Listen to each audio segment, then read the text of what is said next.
Hello વિદ્યાર્થી મિત્રો, એજ્યુટેકનો ચેનલમાં આપનું સ્વાગત છે। આજે આપણે શીખીશું ધોરણ 7 વિષય સામાજિક વિજ્ઞાન પાઠ 5 આદિવાસી અનુસૂચિત જનજાતિઓ। પાઠ 5 ના સ્વાધ્યાયના પ્રશ્નોના જવાબની અહીં આપણે સમજ મેળવીશું। તો ચાલો શીખીએ પાઠ 5 અનુસૂચિત જનજાતિઓ। પ્રશ્ન નંબર 1, નીચે આપેલા દરેક પ્રશ્નના ઉત્તર માટે આપેલા વિકલ્પોમાંથી સાચો વિકલ્પ શોધીને ખાનામાં લખવાનો છે। સવાલ નંબર 1, નીચે પૈકી કઈ બાબત આદિવાસી જાતિ માટે સુસંગત નથી? તેના માટે 4 ઓપ્શન છે। તેનો સાચો જવાબ છે સી, આ જાતિ મહદ અંશે વેપાર કરતી પોતાનું જીવન નિર્વાહ કરતા હતા, એ વાત સુસંગત નથી। 2, ઉત્તર ગુજરાતના આદિવાસી પુરુષોનો પહેરવેશ કેવો છે? એ ધોતિયું અને ખમીસ એ તેમનો પહેરવેશ છે। 3, આદિ એટલે જૂના સમયથી અને વાસી એટલે વસવાટ કરનાર, આવો અર્થ કોના માટે કરવામાં આવે છે? તો અનુસૂચિત જનજાતિ માટે કરવામાં આવે છે, તેથી બી। 4, 13મી અને 14મી સદીમાં પંજાબમાં કઈ જનજાતિ મુખ્ય હતી? જવાબ થશે સી, ખોખર અને ગખ્ખર જે મુખ્ય હતી। 5, કોરોગા, વેતર અને મારવાર જનજાતિઓ ભારતની કઈ દિશામાં વસતી હતી? જવાબ થશે બી, દક્ષિણ દિશામાં વસતી હતી। આગળ જોઈએ સવાલ નંબર 6, કડકટંગા રાજ્ય માટે કયું વિધાન સાચું છે? તેના માટે 2 વિધાન છે। તેઓ હાથીઓના વેપાર દ્વારા પુષ્કળ ધન કમાતા અને બીજું તેઓ દારૂગોળો અને તોપોનું નિર્માણ કરતા। તો જવાબ થશે બી, ફક્ત વિધાન પહેલું સાચું છે। અહીંયા ખાનામાં પણ બી લખવાનું છે। 7, અહોમ લોકો ક્યાંથી આવીને અસમની બ્રહ્મપુત્રા નદીની ખીણમાં વસ્યા? તો મ્યાનમારથી આવીને વસ્યા હતા। 8, અહોમ રાજ્ય માટે કયું વિધાન સાચું છે? 2 વિધાન છે। પહેલું બળજબરી પૂર્વક શ્રમ પર આધારિત હતું અને બીજું છે પશુપાલન આધારિત હતું। તો બી, ફક્ત વિધાન 1 સાચું છે, તેથી અહીંયા બી લખવાનું છે। ત્યારબાદ પ્રશ્ન નંબર 2, યોગ્ય શબ્દ વડે નીચેના વિધાનોની ખાલી જગ્યા પૂરો। 1, જનજાતિના સભ્યો ખાલી જગ્યા પ્રથાથી એકબીજા સાથે જોડાયેલા હતા, તો જવાબ થશે કબીલા પ્રથાથી। 2, ઉત્તર ગુજરાતની આદિવાસી મહિલાઓ ખાલી જગ્યા પહેરે છે, તો ઝૂલડી પહેરે છે। 3, મુઘલ બાદશાહ અકબરે ખાલી જગ્યાને મનસબદાર બનાવેલા, તો કમલખા ગખ્ખરને।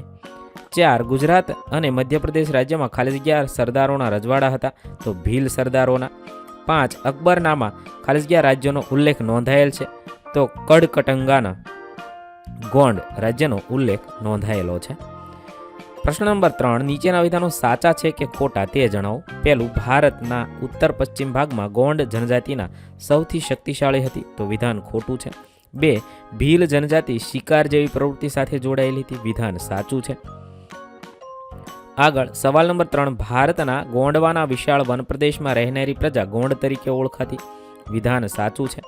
4, બિહાર અને ઝારખંડમાં 12મી સદીમાં મુંડા સરદારોનું આધિપત્ય હતું, વિધાન ખોટું છે। 5, અહોમ જાતિએ ચાની ખેતીની નવીન પદ્ધતિઓ અમલમાં મૂકી હતી, વિધાન ખોટું છે। ત્યારબાદ પ્રશ્ન નંબર 4, બંધ બેસતા જોડકા રચો। વિભાગ અ અને વિભાગ બ સાથે જોડવાનું છે। પહેલું, ઘેરનો મેળો, જવાબ થશે ડી, કવાંટ છોટા ઉદેપુર। 2, ચિત્ર વિચિત્રનો મેળો, જવાબ થશે એ, ગુણ ભાખરી સાબરકાંઠામાં। 3, ડાંગ દરબાર, તો જવાબ થશે ઈ, આહવામાં। 4, ગોળ ગધેડાનો મેળો, જવાબ થશે સી, જેસવાડા દાહોદમાં ભરાય છે। પ્રશ્ન નંબર 5, મને ઓળખો। 1, મને હાલમાં પણ ભારત સરકાર પાસેથી વર્ષાસન મળે છે, તો ડાંગી રાજા। 2, અમારી જનજાતિ મુખ્યત્વે પશ્ચિમ હિમાલયમાં જોવા મળે છે, તો ગદ્દી ગડરિયો। 3, મેં ચંદેલ રાજપૂત રાજાની પુત્રી રાજકુમારી દુર્ગાવતી સાથે લગ્ન કરેલા, જવાબ થશે દલપત। 4, 17મી સદીમાં દારૂગોળો અને તોપોનું નિર્માણ કરતી જનજાતિ છીએ, તો અહોમ। 5, અમારા રાજ્યમાં 70,000 જેટલા ગામડાઓનો સમાવેશ થતો હતો, ગઢ કટંગાનું ગોંડ રાજ્ય। પ્રશ્ન નંબર 6, નીચેના પ્રશ્નોના ઉત્તર ટૂંકમાં આપો। 1, વર્તમાન સમયમાં આદિવાસી સમાજમાં કેમ પરિવર્તન આવ્યું છે? જવાબ થશે ભારતના વિવિધ સમુદાયો પોતાની જરૂરિયાતો માટે એકબીજા પર નિર્ભર હતા, આ નિર્ભરતાના સંબંધને કારણે તેનામાં પરિવર્તન આવ્યું છે। સવાલ નંબર 2, ભારતમાં આદિવાસી સમાજ કઈ કઈ જગ્યાઓ પર નિવાસ કરતો હતો? જવાબ થશે ભારતમાં આદિવાસી સમાજ જંગલો, પહાડો, રણ અને દુર્ગમ જગ્યાઓ પર નિવાસ કરતો હતો। 3, ભારતમાં આદિવાસી સમાજ કઈ બાબતોથી આગવી ઓળખ ઊભી કરે છે? જવાબ થશે તેમના વિવિધ ઉત્સવો, રૂઢિ પરંપરાઓ, ખોરાક, પહેરવેશ, બોલી, ચિત્ર, સંગીત અને નૃત્યની કલાઓ તેમની આગવી ઓળખ ઊભી કરે છે। સવાલ નંબર 4, વર્તમાન સમયમાં આદિવાસી સમાજમાં કયા કયા પરિવર્તન જોવા મળે છે? જવાબ થશે વર્તમાન સમયમાં ઝૂંપડાઓના સ્થાને પાકા મકાનો, શિક્ષણની સુવિધા, આધુનિક પહેરવેશ અને સામાજિક ચેતના જોવા મળે છે. 5, ગુજરાતના આદિવાસી પુરુષોનો પોશાક કેવો હતો? જવાબ થશે ઉત્તર ગુજરાતના પુરુષો ધોતિયું, ખમીસ, ફાળિયું પહેરતા, જ્યારે દક્ષિણ ગુજરાતમાં ધોતિયું, પહેરણ, લહેંગો પહેરતા હતા.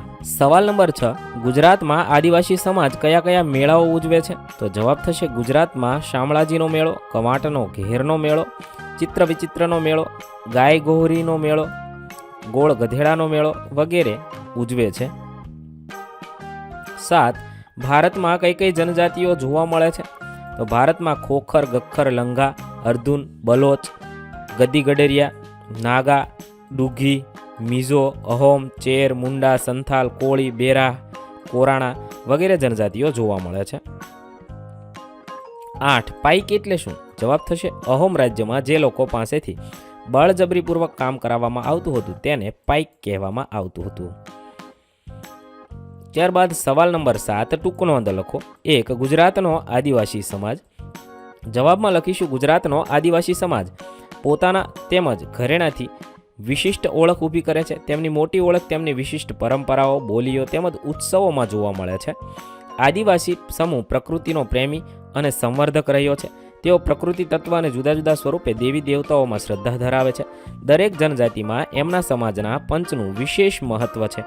પોતાની પરંપરા જાળવવાનું કામ કરે છે અને વિવિધ પ્રસંગો તેમના વાદ્યો અને નૃત્યો આજે પણ આકર્ષણ જમાવે છે. 2, ગોંડ જનજાતિ. ભારતના ગોંડવાના નામના વિશાળ વન પ્રદેશમાં રહેનારી આ પ્રજા ગોંડ તરીકે ઓળખાય છે. તે દેશની જૂની જનજાતિઓ પૈકીની એક છે. તે સ્થળાંતરિત ખેતી કરતી, તે નાના નાના કુળોમાં વહેંચાતી હતી. ગોંડ જાતિમાં દરેક કુળનો એક રાજા હતો.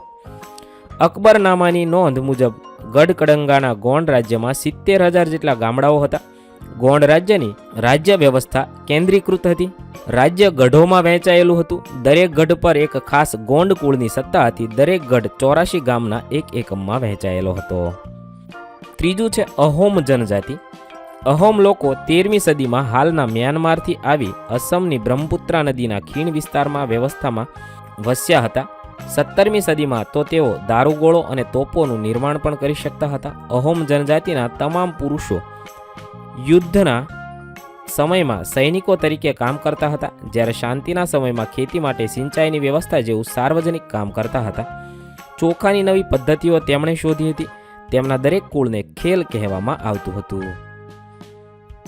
પ્રશ્ન નંબર 9, નીચે આપેલ ભારતના રેખાંકિત નકશામાં જનજાતિના સ્થાન દર્શાવવાના છે. ગખ્ખર, ગદ્દી ગડેરિયા, નાગા, કુકી, ભીલ, કોળી, ચેર, મુંડા, સંથાલ, અહોમ આ બધી જાતિઓ કઈ જગ્યાએ રહેતી હતી તે આપેલા નકશામાં તમારે દર્શાવવાનું છે. હું નકશાને ઝૂમ આઉટ કરું છું.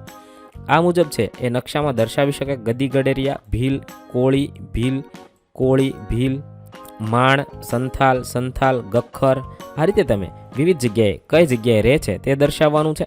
ત્યારબાદ પ્રશ્ન નંબર 10 છે, નીચે આપેલ ગુજરાતના રેખાંકિત નકશામાં કયા જિલ્લાઓમાં આદિવાસી નિવાસ જોવા મળે છે?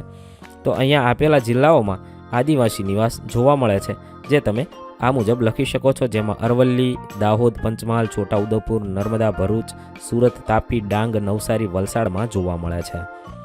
ત્યારબાદ પ્રશ્ન નંબર 11, નીચેના શબ્દ ચોરસમાં ભારતમાં રહેલી કેટલીક જનજાતિઓના નામ છુપાયેલ છે તે શોધવાના છે, જેમાં ગખ્ખર, બલોચ, કુડી, ગદ્દી ગડેરિયા, મુંડા, સંથાલ, મીજો, નાગા, ભીલ, કોરંગા, લંઘા, અર્ધુન છે.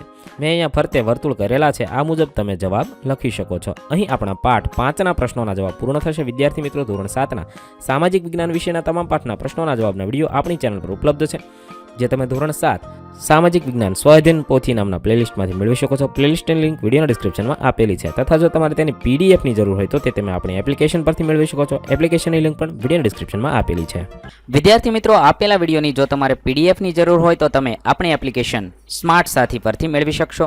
વિદ્યાર્થી મિત્રો, આપણી એપ્લિકેશન સ્માર્ટ સાથી પ્લે સ્ટોરમાં આવી ગઈ છે, જેની અંદર તમે બધા વિભાગ જોઈ શકો છો. તેની અંદર વિવિધ ધોરણ છે. ધોરણ ઉપર ક્લિક કરતાં વિવિધ વિષય ખુલશે. વિષય ઉપર ક્લિક કરતાં તેની અંદર આવતા પાઠ ખુલશે. તેની અંદરથી તમે પાઠ્યપુસ્તક પણ ડાઉનલોડ કરી શકો છો. તેની અંદર આપેલા પાઠમાં ક્લિક કરતાં તમે પાઠની પીડીએફ, સ્વાધ્યાયની પીડીએફ, સ્વાધ્યાયન પોથીની પીડીએફ, પાઠના વિવિધ વિડીયોઝ, સ્વાધ્યાયના વિડીયોઝ, સ્વાધ્યાયન પોથીના વિડીયોઝ બધું જોઈ શકો છો અને ડાઉનલોડ પણ માત્ર એક ક્લિકમાં કરી શકો છો. વિદ્યાર્થી મિત્રો, આપણી એપને સપોર્ટ કરજો, ડાઉનલોડ કરજો